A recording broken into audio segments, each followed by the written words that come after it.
Astagfirullah. Assalamualaikum warahmatullahi wabarakatuh. Bismillahirrahmanirrahim. Alhamdulillahi nahmaduhu wa nasta'inuhu wa nastaghfiruhu wa na'udzu billahi min syururi anfusina wa min sayyiati a'malina may yahdihillahu fala mudhillalah wa may yudlil fala hadiyalah. Asyhadu an la ilaha illallah wahdahu la syarika lah wa asyhadu anna Muhammadan abduhu wa rasuluh. Allahumma salli wa sallim wa barik ala sayyidina Muhammad wa ala alihi wa ashabi ajma'in, amma ba'd. Pertama-tama mari bersama-sama kita memanjatkan segala puji dan syukur hanya milik Allah Rabbul Alamin. Tiada zat yang patut kita puji, kita imani, kita taati kecuali Allah Subhanahu wa taala, yang mana atas limpahan rahmatnya atau kasih dan sayang Allah jualah kita sampai pada malam hari, pada subuh ini ya, masih diberi kesempatan untuk menghirup udara segar di alam yang fana ini, sehingga kita dapat hadir di tempat yang mulia ini dalam keadaan sehat walafiat dalam rangka melaksanakan kewajiban kita, itu salat subuh. Kemudian salam dan salawat tak lupa kita haturkan, semoga tetap selalu Allah curahkan kepada Sayyidina Rasulullah Muhammad sallallahu alaihi wasallam beserta keluarga, sahabat-sahabat serta pengikut-pengikut beliau hingga akhir zaman. Amin ya rabbal alamin. Pada pagi hari ini singkat saja, apa yang saya sampaikan ini adalah yang mana yang bisa saya laksanakan, yang tidak bisa saya laksanakan tidak saya sampaikannya. Jadi saya tidak memakai kitab ya, cuman saya mengambil ya pelajaran dari guru-guru saya ya. Jadi itulah yang dapat saya sampaikan. Mudah-mudahan kita senantiasa mendapatkan hidayah dari Allah sehingga kita dapat mengerti dan paham apa yang saya sampaikan. Kita mengetahui bahwa imannya seseorang itu naik dan turun.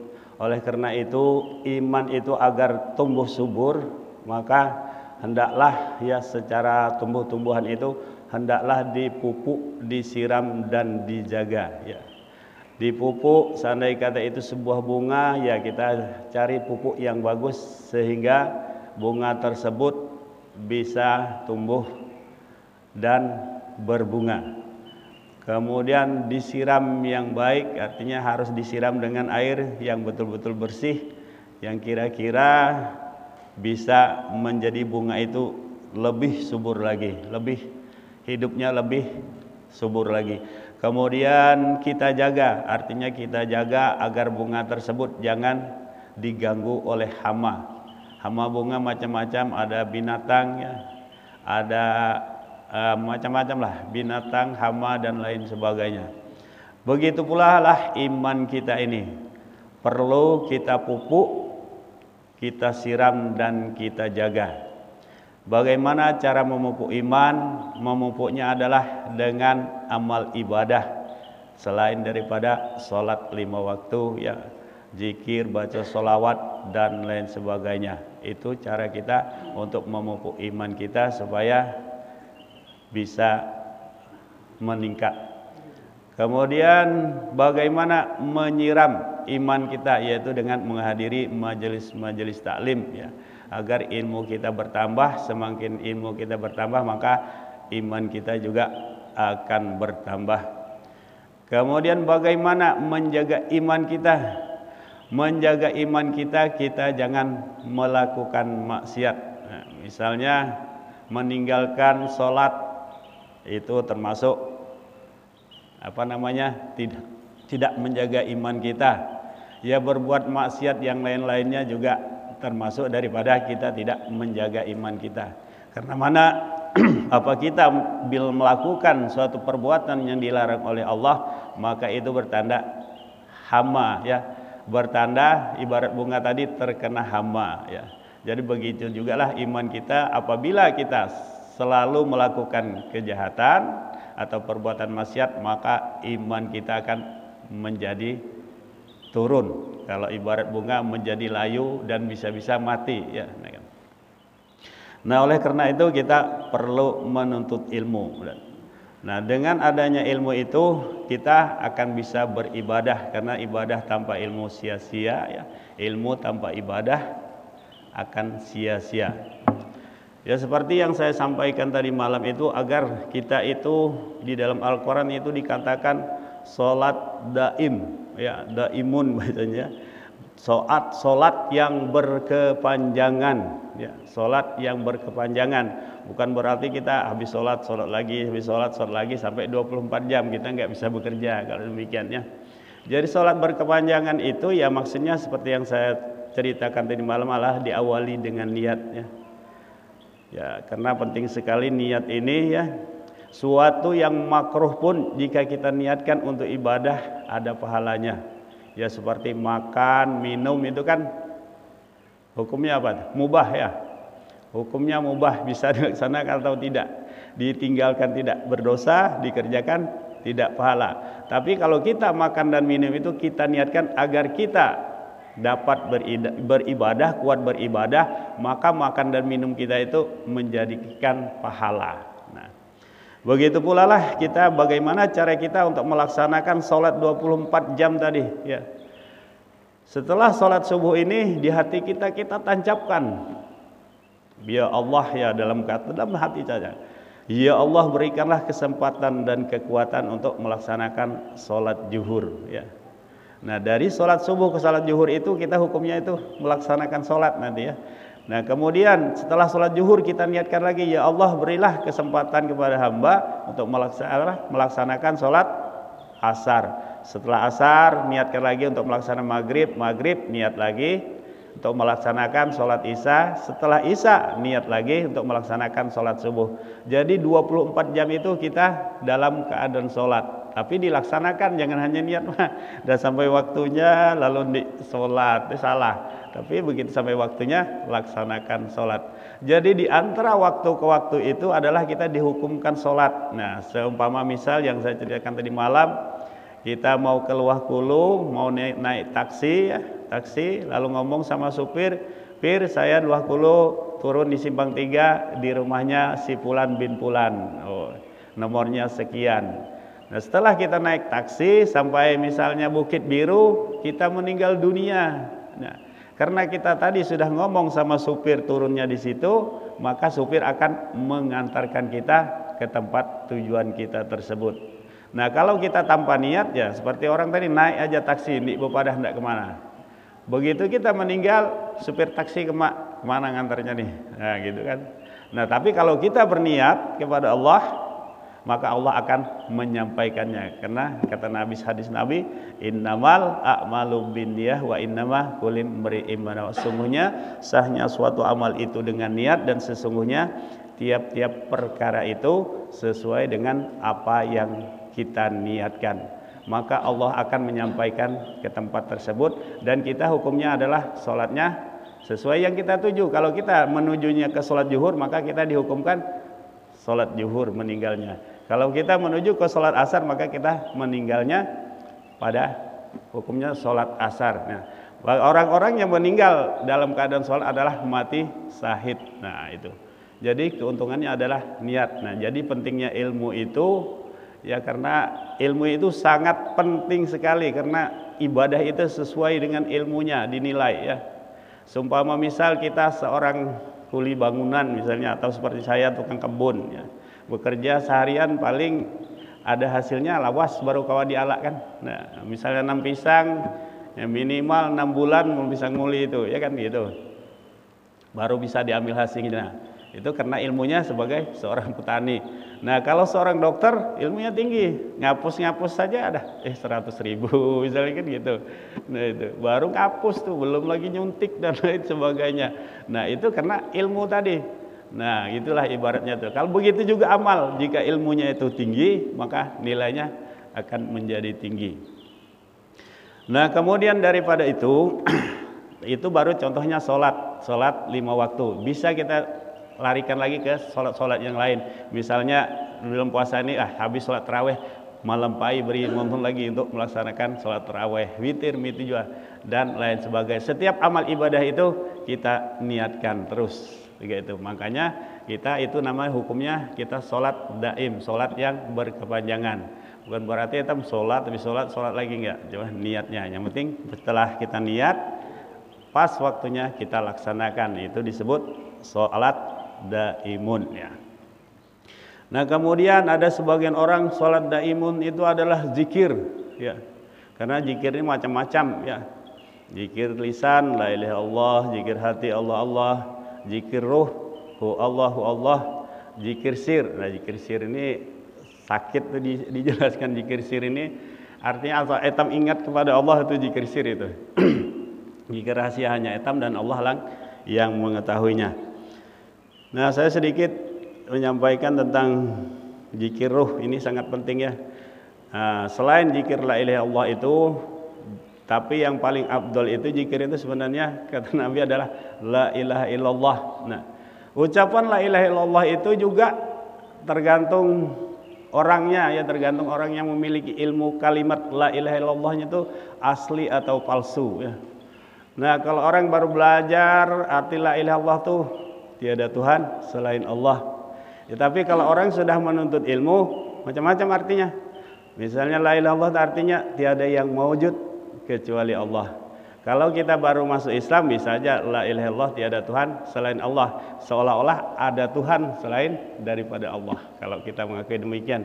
Tapi kalau kita menterjemahkannya di dalam hati kita, la ilaha illallah itu tiada yang maujud kecuali Allah. Artinya tiada yang ada ini kecuali Allah.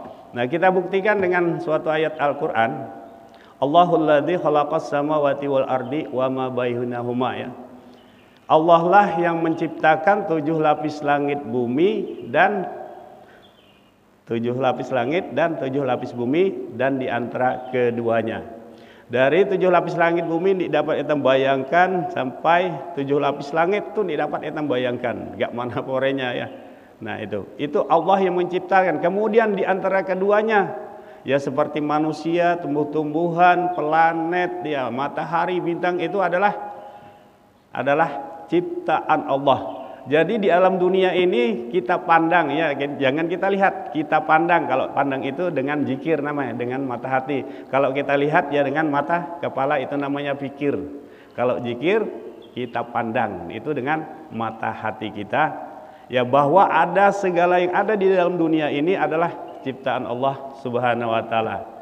Kira-kira mun etam pandang HP ini ciptaan siapa misalnya? Kalau etam sebut itu etam lihat ya ciptaan produk ini. Tapi kalau dengan pandang hati adalah ciptaan Allah ya. Karena tadi itu di antara keduanya adalah semuanya ciptaan Allah. Tidak ada satupun ya selain daripada ciptaan Allah. Ada yang lain daripada ciptaan Allah dalam pandang hati kita, maka kita syirik kepada Allah karena kita mengakui ada sesuatu yang lain daripada Allah. Nah, kalau kita berzikir dengan itu, maka nilainya akan lebih tinggi ketimbang kita berzikir dengan menyebut tiada Tuhan selain Allah. Ya. Jadi kita berzikir dengan dalam hati kita bahwa tiada yang mawujud kecuali Allah. Jadi tiada sealam semesta ini, tiada yang ada kecuali yang ada hanyalah Allah, termasuk diri kita. Diri kita termasuk daripada ciptaan Allah. Kalau kita catatkan dari mana kita? Ya, dari Allah. Ya. Karena apa kita beribadah? Ya, karena Allah. Nah, dengan siapa kita beribadah? Ya, beribadah disertai oleh Allah Subhanahu wa taala. Jadi kalimat la ilaha illallah yang demikian itu akan berisi ya, tidak seperti padi yang kosong. Nah, itu. Nah, kemudian ada itu harus kita ucapkan kalimat zikir itu harus kita amalkan ya. Selama kita masih hidup di dunia ini harus kita amalkan. Bukankah kita nanti apabila kita akhir hayat kita nanti ingin menyebut la ilaha illallah ya, maka kita harus mengamalkan kalimat tersebut ya. Minimal sehari itu 360 kali ya. Zikir aja la ilaha illallah, hati kemana-mana itu tidak masalah. Walaupun hati itu kemana-mana tidak masalah. Kalau hati dapat terus tadi tidak mewujud selain Allah terus, begitu zikir itu terus, itu lebih bagus. Tapi kalau belum bisa ya karena perlu latihan. Walaupun hati pun masih lalai misalnya, tetap aja disebut. Nah, kenapa harus demikian? Karena dari anggota badan kita itu, walaupun yang lain tidak berzikir, tapi mulut ada yang berzikir. Jadi di dalam badan kita itu, dalam anggota badan kita, walaupun tangan berzikir, hati berzikir, tapi masih ada yang berzikir, masih ada yang ingat kepada Allah, yaitu mulut kita menyebut nama Allah Subhanahu wa taala. Itu sekedar zikir lisannya. Kemudian zikir hati. Nah, zikir hati ini juga penting sekali, karena apabila kita tidak bisa menyebut la ilaha illallah, ya saat kalam kita dicabut oleh Allah lebih dulu, maka kita tidak dapat mengucap la ilaha illallah. Nah, jadi ada zikir lagi, yaitu zikir napas. Ya, napas ini 24 jam berhenti, kecuali berhenti barunya berzikir lagi.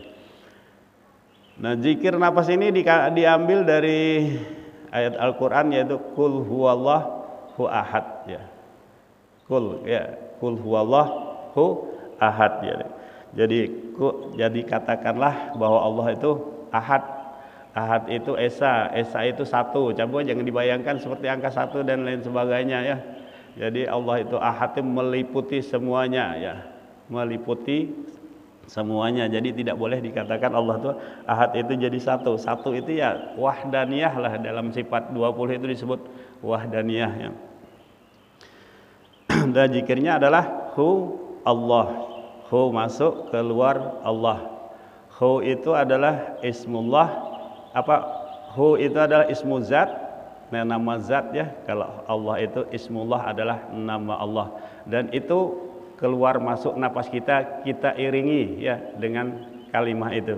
Hu Allah. Cuma mengiringannya dengan hati, ya, mengiringinya dengan hati. Hu tarik keluar Allah. Itu terus selama 24 jam. Tapi itu jangan dikatakan zikir hati. Hati berkata yang berbunyi hu Allah itu adalah ruh kita. Ya, ruh kita yang berzikir hu Allah. Kalau orang awam mengartikan dia Allah, tapi kalau orang sudah bertauhid, dia sudah bertauhid, itu bukan dia Allah lagi.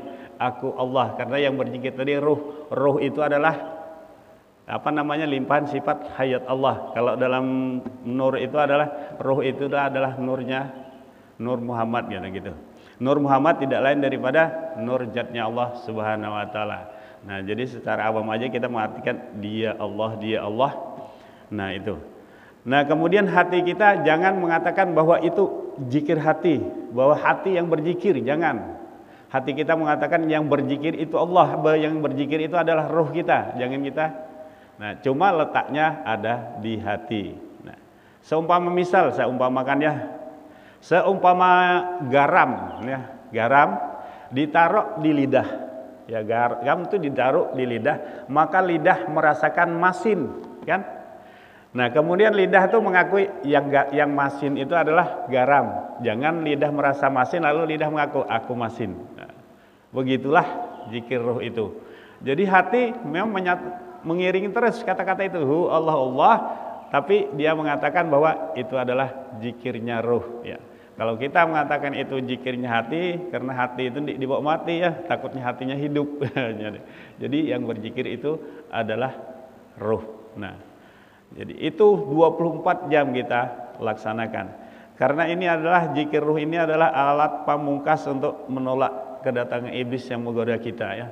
Karena mulut kita sudah tidak bisa berzikir, tidak bisa menyebut Allah, tinggal napas kita yang turun naik. Nah, itu. Nah, dengan itu cuma harus kita riadahkan, harus kita latih.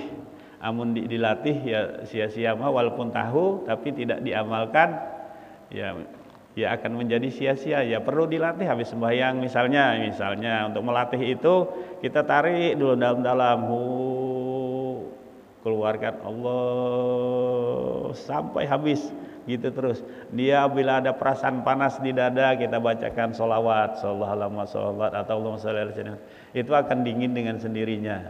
Nah, dengan sudah terbiasa tiga itu, hati tentu apabila sudah terbiasa itu akan jalan dengan sendirinya. Itu perlu dimulai. Bunyi urak wah itu dengan sendirinya, tidak. Itu harus dengan kita latih juga. Karena ilmu itu harus diamalkan. Nah, kalau sudah diamalkan, maka baru adalah ada manfaatnya.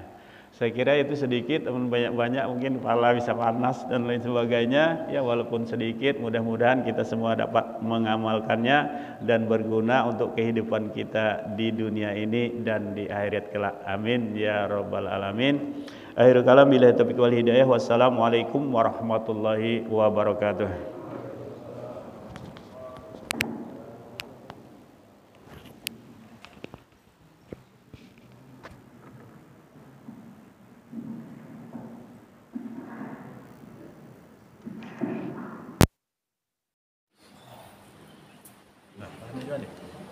Bahan banyak gitu ya.